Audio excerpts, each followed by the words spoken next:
Marxism has captured the minds of many young people, particularly in universities all over the world and in underdeveloped countries.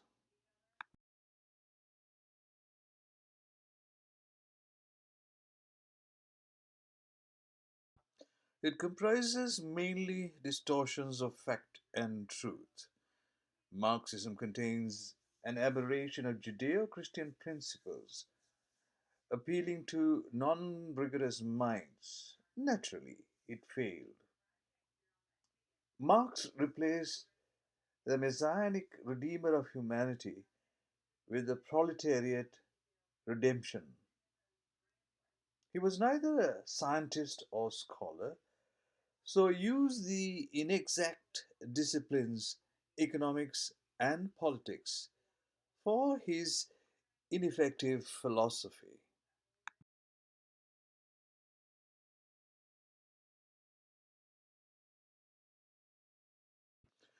Marx got his scripts vetted by British economists to check for feasibility.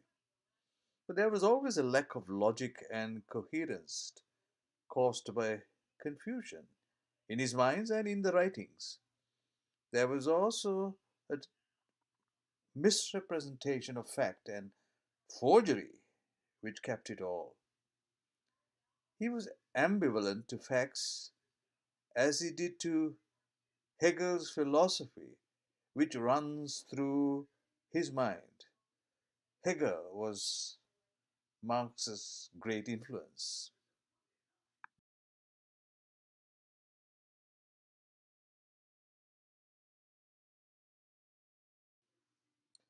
Karl Marx's partner in fabrication was Engels, who had a separate and similar history of writing misrepresentation.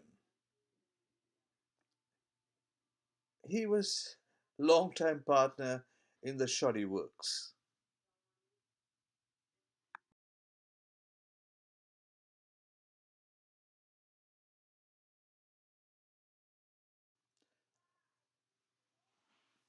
Much of what has been stated so far is attributed to the deep research of Paul Johnson in his book, The Intellectuals.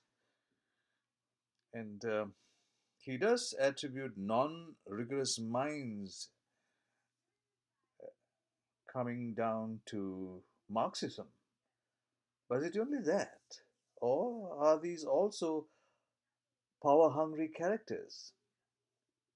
Marx's statements have no validity, but mere obiter dicta, just discussion pieces.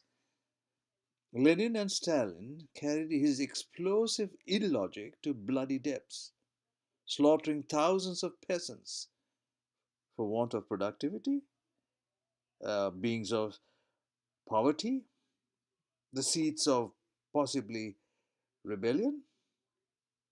He worked backwards from his conclusion, looking for facts to support rather than the truth. But those facts were cherry picked, hardly supported in any way.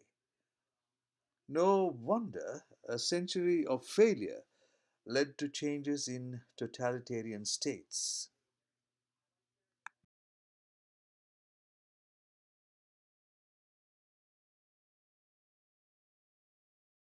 Old Europe was largely Catholic, and with Catholicism was the concept of communitarianism.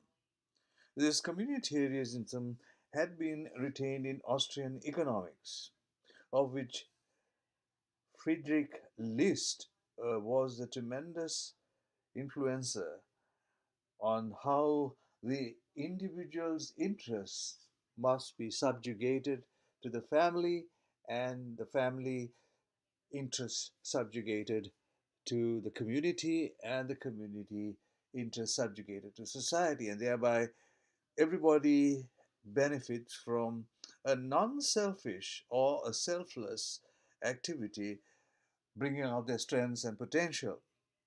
James Fallows in the Atlantic Monthly finds the Far Eastern tiger economies, notably Hong Kong, and Singapore, resonating with concepts from Friedrich List of this Austrian School of Economics, the core of which was Roman Catholicism, which inspired communitarianism, subsuming, as I said, individual interests under community interests for the greater benefit of society.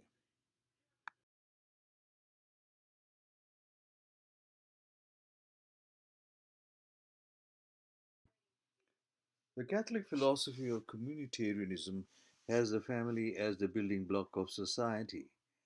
Families build communities, which in turn build society. Some modern philosophies emphasize the individual's interest above society. Self interest and individualism reign supreme. However, ancient Chinese philosophers, including Lao Tzu, find the greed of man disastrous. Lao finds man's propensity to be lazy, lusty, and greedy exacerbating. Therefore, individualism will wreak disaster in society.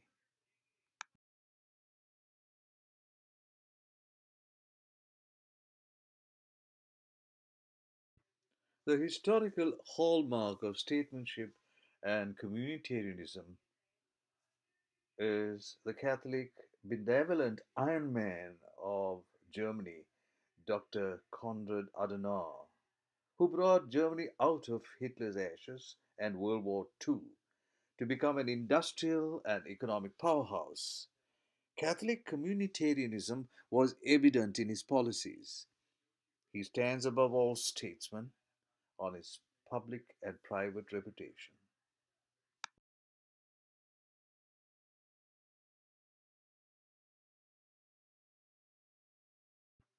Catholic communitarianism relied on voluntary social justice, whereby families worked for the betterment of communities and thereby societies, and individual interests were developed through the family context with support from the communities and society.